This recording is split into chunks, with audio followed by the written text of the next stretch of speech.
Hello students. Hello, how are you? Today I am going to discuss third part of MCQs of polynomial. इससे पहले हम लोगों ने दो पार्ट किया है जिसमें कुछ MCQs हम लोगों ने सॉल्व किया है. आज हम लोग कुछ MCQs क्वेश्चन लेकर के आए हैं तो उसको सॉल्व किया जाएगा. इसमें आपको भी करना है. अगर आप इस क्वेश्चन को समझते हो तो उसे आप लोग भी कर सकते हो, अदरवाइज मैं करूंगा. ठीक है. तो स्टूडेंट्स, फर्स्ट क्वेश्चन जो है, if one of the zero of the quadratic polynomial. Okay, यहां पे कुछ मिसिंग है क्या?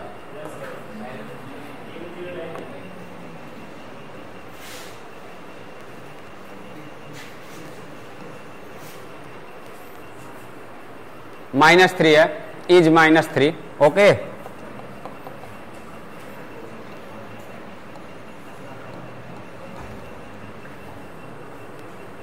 पोलिनोमियल अगर एक का वैल्यू -3 गिवन है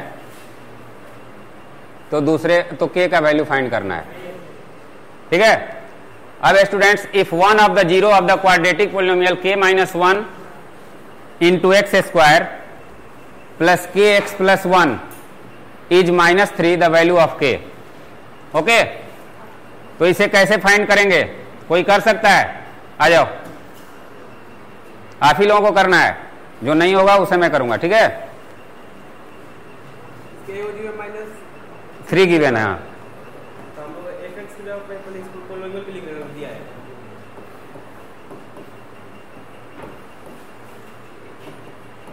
एक्स स्क्वायर, आराम से, हड़बड़ाना नहीं है.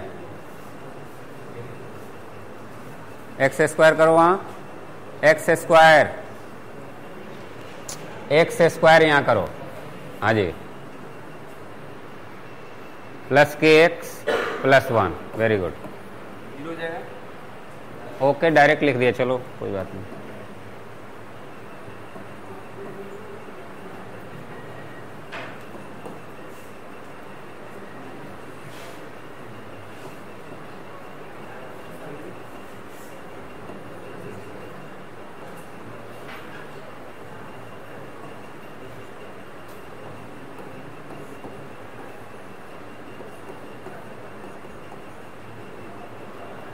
यहाँ पे 3 लिखे फिर x लिख रहे हो तो वहां x करो. अभी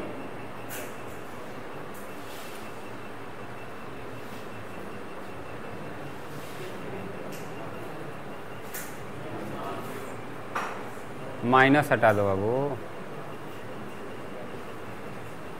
हाँ जी, एक मिनट.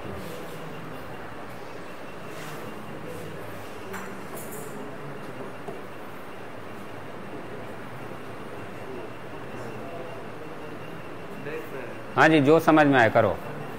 MCQ है तो पूरा डिस्क्राइब करने की जरूरत नहीं है. आपको जो समझ में आ रहा है, लेकिन सही होना चाहिए.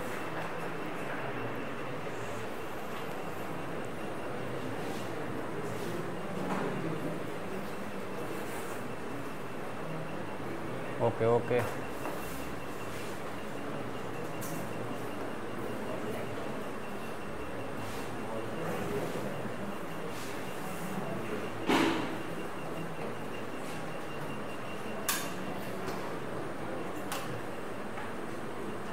बैक कर देना.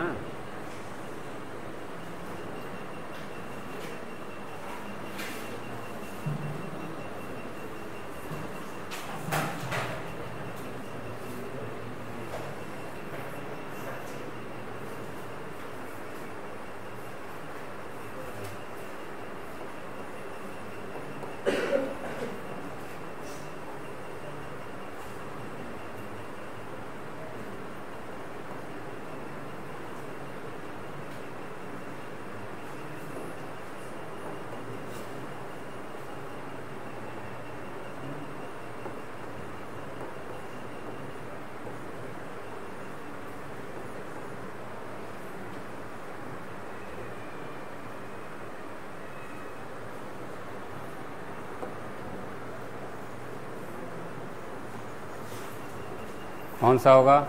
ए नंबर होगा. ओके, चलो यही है, बेसिकली यही है. लेकिन यहाँ पे आप लोगों को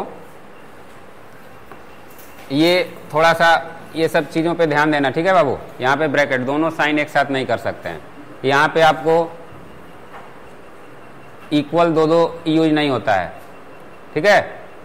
इस तरीके से थोड़ा सा आपको ध्यान देना पड़ेगा, क्योंकि ऑब्जेक्टिव तो है, अच्छी बात है कि यहाँ पे आपको इसकी ज़रूरत नहीं है, लेकिन जब सब्जेक्टिव का ज़रूरत होगा तो वहाँ पे फिर आप गड़बड़ करोगे। ओके, तो यही आंसर होगा। सबको समझ में आ गया होगा? तो ये आपको ऑप्शन हम लोग सही कर दें। Now the next, if px is a polynomial of at least degree 1 and pk equal to 0, then k is known as, any students can do this question?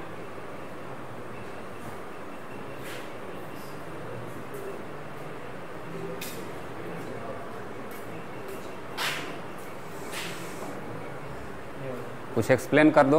Yes sir, यहाँ है pk is equal to 0। यहाँ पर अगर k का value लेंगे तो 0 हो जाएगा, तो k इज नॉट है। k क्या कहलाएगा यहाँ पे? k 0 ही वैल्यू पुट होता है हमेशा। यानी कोई भी वैल्यू k के जगह पर अगर आप पुट करते हैं, जैसे फॉर्मूला होता है, वेरी गुड, बैठो। फॉर्मूला होता है कि अगर ऐसा कुछ भी दिया होता है और यहाँ पे क्या, एटलीस्ट डिग्री 1, कि कम से कम उसका डिग्री 1 होना चाहिए। तो डिग्री 1 आपको किस में होता है?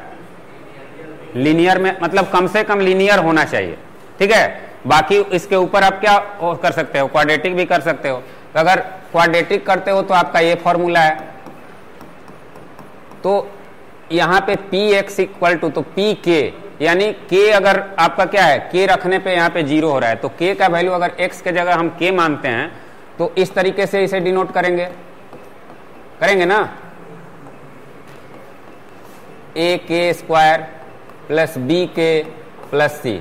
अब कह रहा है कि अगर pk इक्वल टू 0 है, यानी k का वैल्यू हम जो भी रखते हैं तो इस टोटल की वैल्यू क्या हो जाती है? 0 हो जाती है। तो k क्या कहलाएगा? यही इस क्वेश्चन का बेसिकली मतलब है कि k अगर हम यहाँ पे k का वैल्यू इस जो इक्वेशन में गिवन, इट मींस पोलिनोमियल में गिवन है, चाहे वो लीनियर हो, क्वाड्रेटिक हो, क्यूबिक हो, कोई भी हो, यहाँ पे एटलीस्ट डिग्री 1 का रहा है, यानी लीनियर से ऊपर होना चाहिए।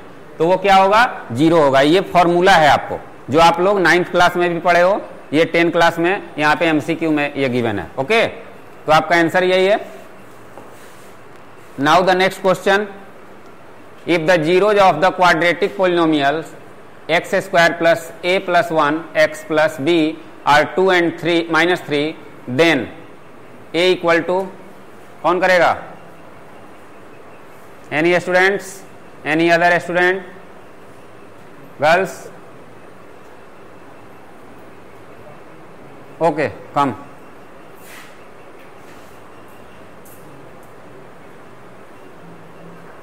आराम से, हड़बड़ाना नहीं है। लिखने में हड़बड़ाओ मत, हाँ, नहीं तो वहीं मेन आप लोगों में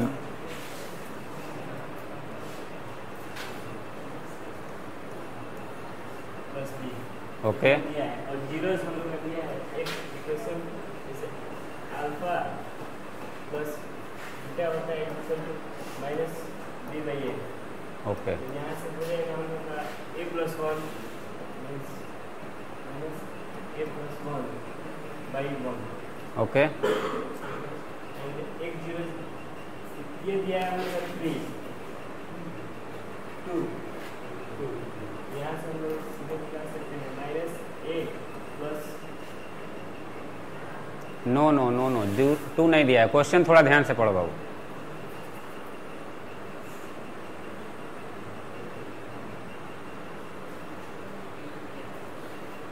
जीरो दिया है क्वाड्रेटिक पोलिनोमियल का। ओके, एक बाय अल्फा प्लस बीटा हम नहीं तो सम नहीं दिया है ना। अच्छा, इनपुट, हाँ हाँ, तो करो।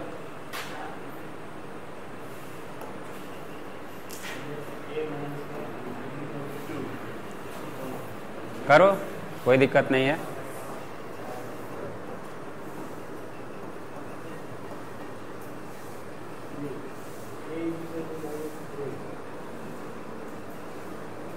क्वेश्चन तुम सही से नहीं पढ़ रहे हो इसीलिए। चल डोंट वरी, देख लो एक बार, बैठ के देख लो। आ जाओ बाबू, तुम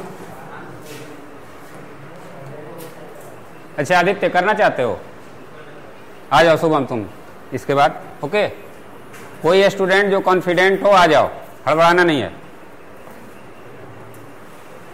कोई बात नहीं, होता है ऐसा। इक्वेशन का फॉर्मूला होता है, एक मिनट।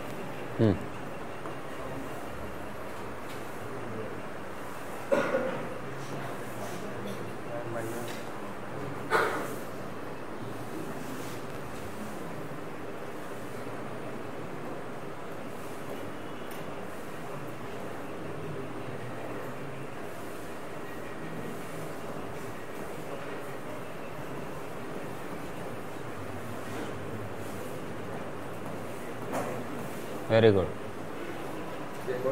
हाँ, ऊपर लिख दो वी नो दैट, बस।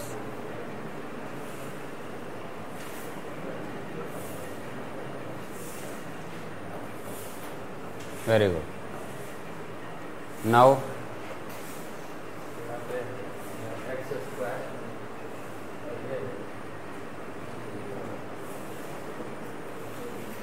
जीरो हमारा अल्फा बीटा होगा, तो ये अल्फा हो जाएगा, alpha equal to 2 beta equal to -3। ये प्रोडक्ट ऑफ जीरो होता है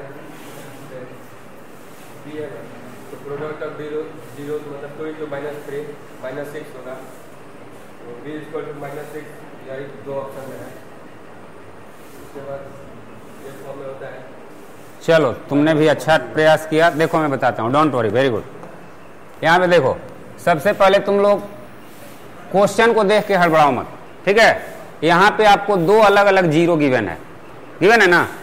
तो अब आप ये जानते हो कि सम ऑफ जीरो क्या होता है। सम ऑफ जीरो क्या होता है? सम ऑफ जीरोज -b/a होता है ना। अब यहाँ पे आप -2 + 3 यानी 2 - 3 है ना।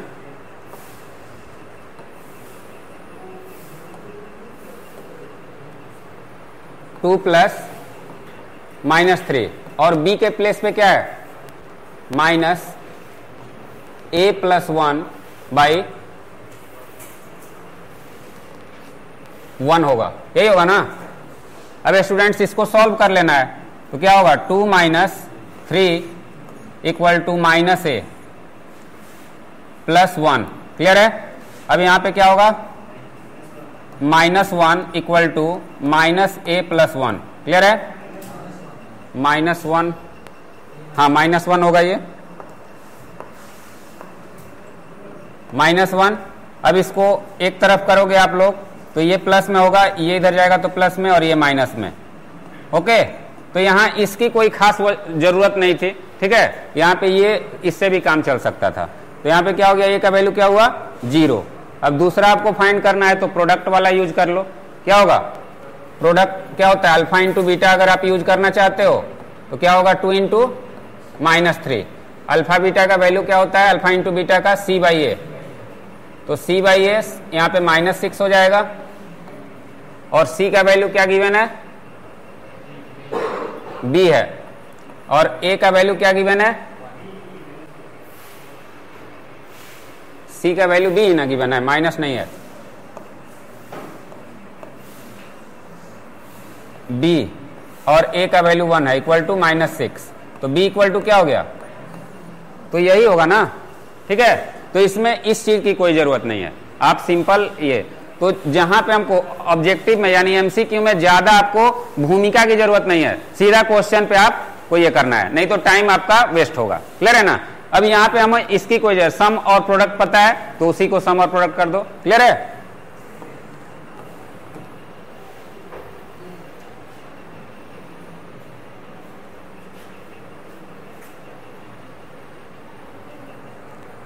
सबको समझ में आ गया ना गर्ल्स?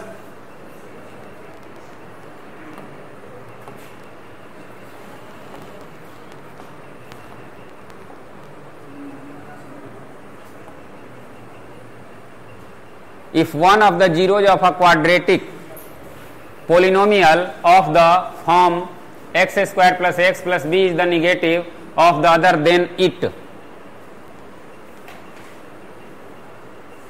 क्वेश्चन यहां अंडरस्टैंड करना बहुत इंपॉर्टेंट है. अगर क्वेश्चन समझ लिए तो ये बहुत आसानी से बनेगा. Otherwise if one of the zeros of a quadratic polynomial of the form x square plus x plus b is the negative of the other, यानी एक जो जीरो है वो दूसरे का क्या है, निगेटिव है. ठीक है, एक जीरो दूसरे का निगेटिव है. अब यहां पे मैं आपको ये कर रहा हूं. अगर सपोज करो कि एक जीरो आपका 2 है तो दूसरा क्या है, ठीक है. अगर एक x है तो दूसरा क्या है, -x. अब कुछ आप लोग इसको समझ गए कुछ क्वेश्चन. अब इसका ऑप्शन देखो कौन सा होगा.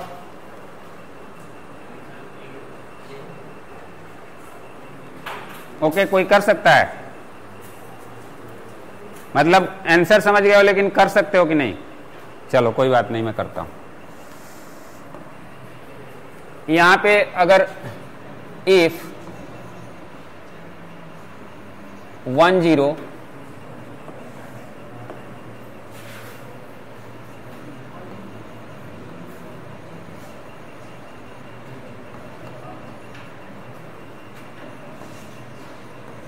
देन अदर माइनस है. क्लियर है. अब हमें पता है कि alpha plus beta equal to क्या होता है, अल्फा प्लस बीटा. अब यहां पे अगर तो अल्फा प्लस बीटा, यहां दोनों जीरो हैं तो ये दोनों जीरो हैं तो इसके प्लेस पे हम ऐसे लिख सकते हैं क्या, a plus minus A. Clear है, a प्लस माइनस ए लिख सकते हैं. अब अल्फा प्लस बीटा का वैल्यू क्या होता है, बोलो, -b/a. इट मीन्स यहां इसका वैल्यू क्या होगा,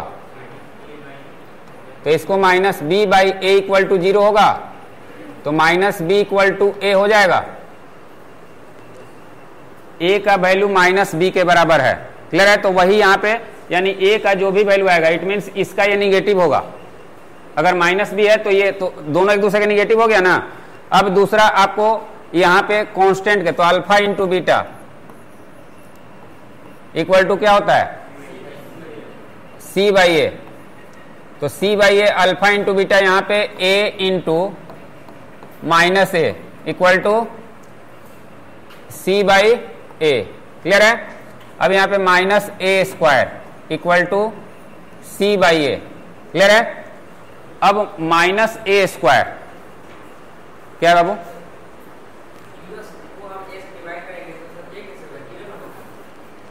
ओके ओके, यहां पे 0 हो जाएगा, सॉरी.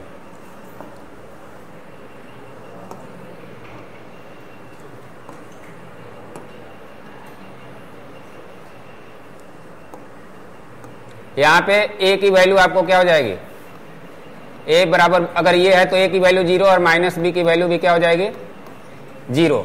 तो अब बताओ यहां पे ये क्या ये पोलिनोमियल है नो लीनियर टर्म्स. इसका टर्म्स होगा अगर a आपका क्या हो रहा है 0, b भी 0 हो जा रहा है. यहीं से कहानी खत्म है. अब आपको करना है कि अल्फा इंटू बीटा c/a है और ये कितना है a माइनस ए. तो a² अगर c/a, ध्यान दो c/a आपको क्या है, ये आपको c/a हो रहा है 0. इसको ऐसे लिख सकते हो क्या, -a² इक्वल टू c/0 भी कर सकते हैं. हाँ, c/0 कर सकते हैं ना. तो यहां पे a का वैल्यू तो 0 आ ही गया. तो अब जब बाकी है तो बाकी अदर क्या होगा, वो भी निगेटिव ही होगा. तभी तो यहाँ पे माइनस हो रहा है आपका. ये माइनस क्यों हो रहा है, a आपका क्या है, इससे मल्टीप्लाई हो रहा है a और c. तो a और c की वैल्यू क्या हो रही है, दोनों का मल्टीप्लीकेशन. तो एक क्या है, निगेटिव है. एक तो 0 हो गया तो दूसरा क्या है, निगेटिव है. तभी तो यहाँ माइनस आ रहा है. समझ रहा है. तो ये माइनस, तो ये है no linear terms and the constant term is negative होगा. क्लियर है. ये 0 हो गया, आपको a भी 0 है और दूसरा क्या है, b भी 0. यहाँ पे a और b दोनों का वैल्यू 0 हो रहा है ना. a भी 0 हो सकता है, -b का भी वैल्यू 0 हो सकता है. तो आपको जो c है यहाँ पे एक्स स्क्वायर ए एक्स प्लस बी, मैं वो ए बी के बात नहीं कर रहा हूं, यहां पे जो आप ए बी सी इस तरीके से लिखते हो, a x square plus b x plus c, clear है ना, इस चीज की बात हो रही है यहां पे। तो ए और बी आपका इसमें अगर जीरो हो गया तो ये क्या हो, ये दोनों जीरो हो गया तो लीनियर इक्वेशन तो होगा नहीं, क्लियर है ना। तो ये दोनों जीरो हो गया तो आपका लीनियर इक्वेशन नहीं है। अब सी की बारी आई तो यहां पे माइनस जब आपका प्रोडक्ट हो रहा है, प्रोडक्ट तो माइनस सी आ रहा है ना, तो यानी कि प्रोडक्ट क्या है, हमेशा माइनस में कब आएगा, जब वो निगेटिव होगा, क्लियर है ना, नहीं तो प्लस हो जाएगा। तो ये इस क्वेश्चन में समझना है स्टूडेंट्स, ठीक है। ये थोड़ा सा आप लोग प्रैक्टिस कर लीजिएगा इस तरह क्वेश्चन को। अब ग्राफ बेस्ड आपको इसमें क्वेश्चन दिया हुआ है, the graph of y equal to F x is given below, how many zeros are there of F x, इसमें कितने जीरो होंगे एफ एक्स के,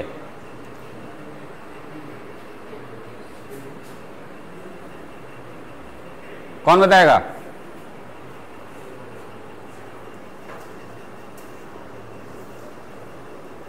how,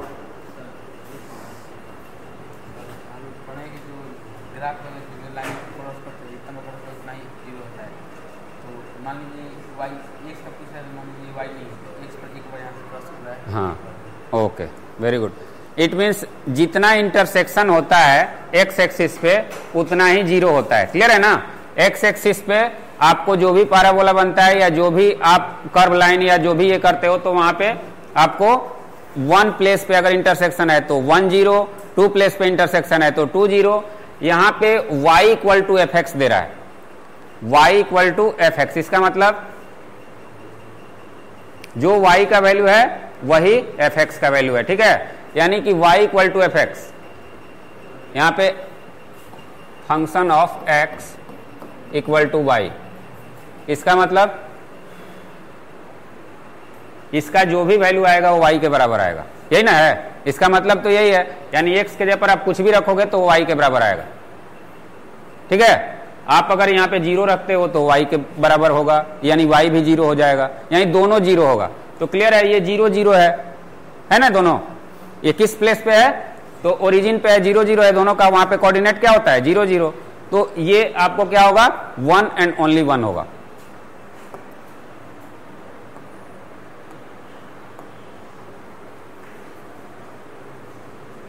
If 4x square minus 6x minus m is divisible by x minus 3, the value of m is exact divisor of,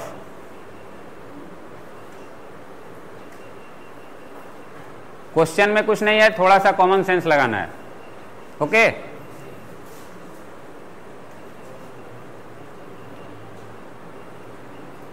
any student,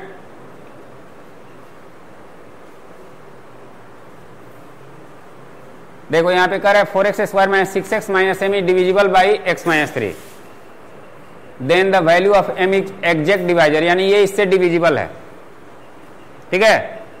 ये इससे क्या है, divisible है, कर है ना।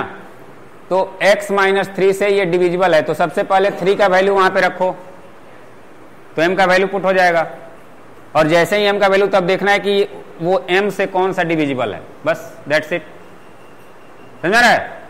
सबसे पहले ये 0 हुआ ना, अगर डिविजिबल है तो ये 0 है, x माइनस 3 0, तो 0 यहां पे 3 वैल्यू रखोगे, बिकॉज ऐसे होता है ना,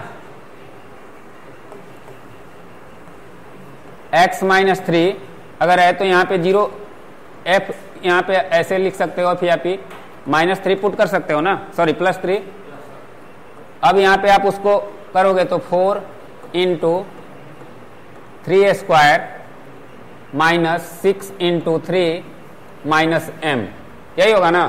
तब इसको 0 से कंपेयर करोगे तो क्या होगा, 36 minus 18 minus m equal to 0, तब ये कितना होगा, 18 माइनस m इक्वल टू 0, तो m equal to 18।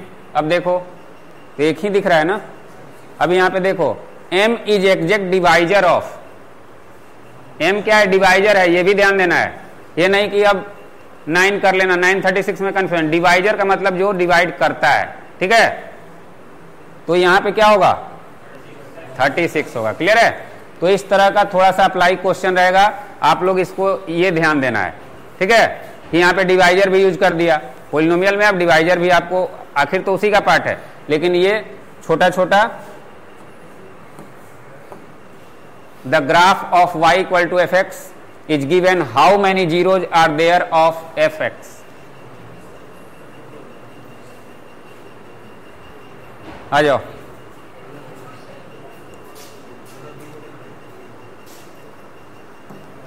How, okay, x axis पे कट नहीं रहा है, सिर्फ y पे कट रहा है, जबकि दिया हुआ है कि y equal to F x, दिया है ना, दोनों बराबर होना चाहिए। और यहाँ पे पैराबोला क्या है, सिर्फ y एक्सिस को कट कर रहा है, ठीक है, ओके, वेरी गुड। सबको समझ में आ गया ना? This is very easy. The graph of x equal to P Y is given below for some polynomial py. Find the number of zeros of py.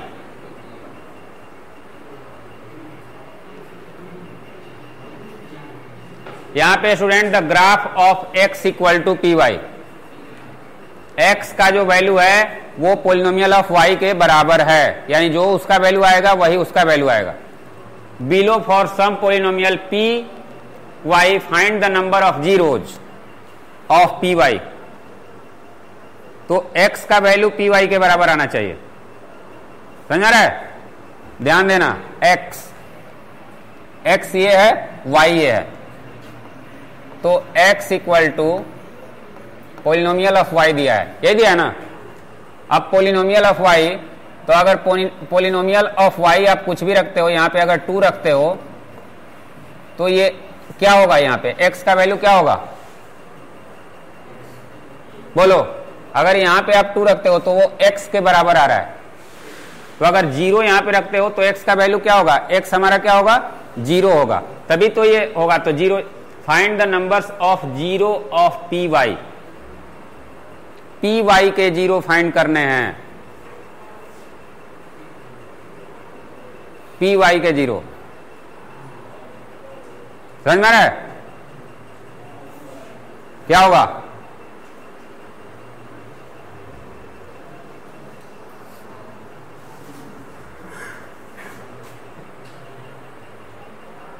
Abhinav?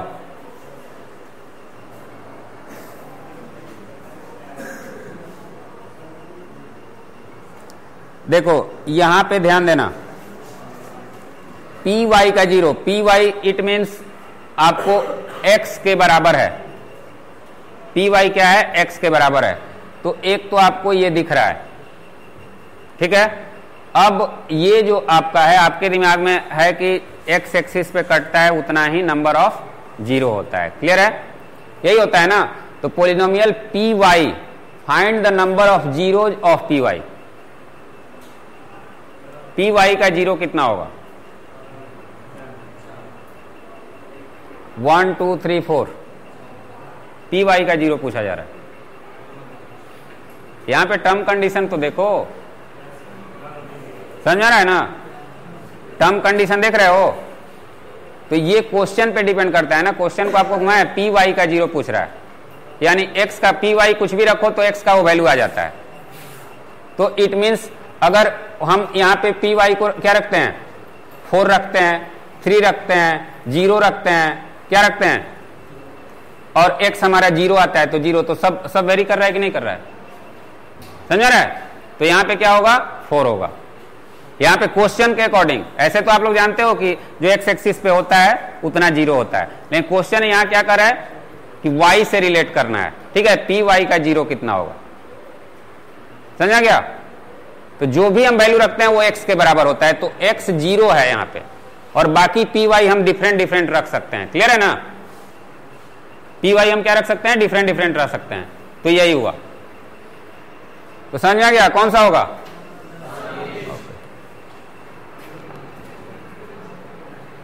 Now the next, graph of the polynomial px equal to px square plus 4x minus 4 is given as above. Find the value of p. Find the value of p.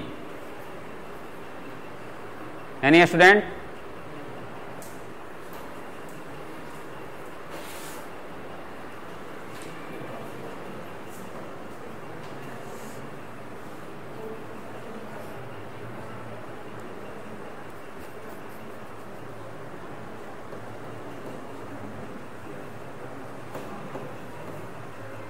Applied question है सब, इसी तरह के question को आपको ध्यान देना है।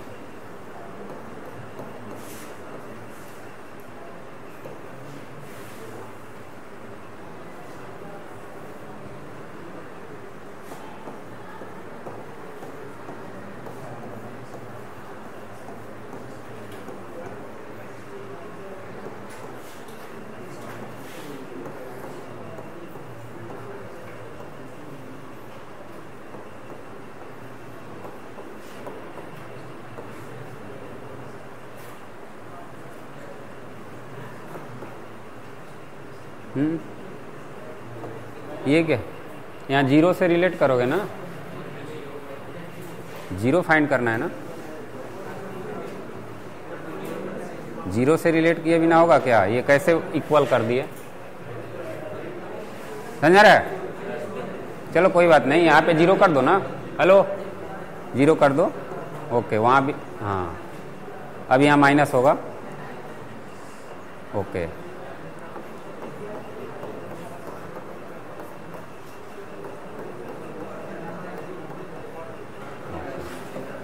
Very good. देखो स्टूडेंट, यहाँ पे आपको कोऑर्डिनेट को यहाँ पे बेसिकली कोऑर्डिनेट से रिलेटेड है। कोऑर्डिनेट में आपका क्या होता है, ये इसको x मानते हैं, इसको y मानते हैं, तो 2 का वैल्यू इसमें पुट करोगे तो 2 क्या है, इसका 0 है, 2 क्या है, 0 है ना, तो यहाँ पे x equal to 2, this is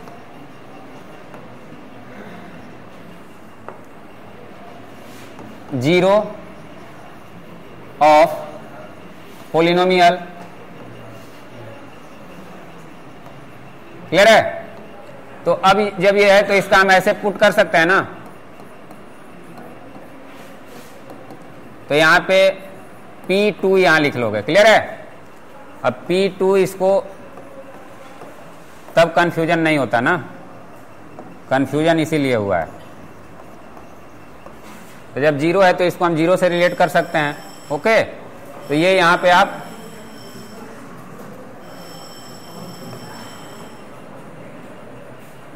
अब इसकी कोई जरूरत नहीं है, अब लास्ट में आप इसे जीरो से कंपेयर कर दोगे, ठीक है, तब नहीं होगा।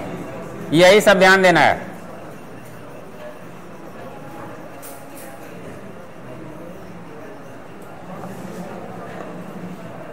फोर पी प्लस 4 हो जाएगा, उसके बाद आप क्या लिखोगे, 4p प्लस 4 इक्वल टू 0।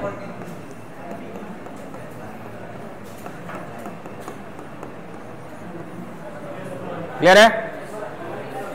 तो स्टूडेंट्स नेक्स्ट क्वेश्चन ये बता दो जल्दी से,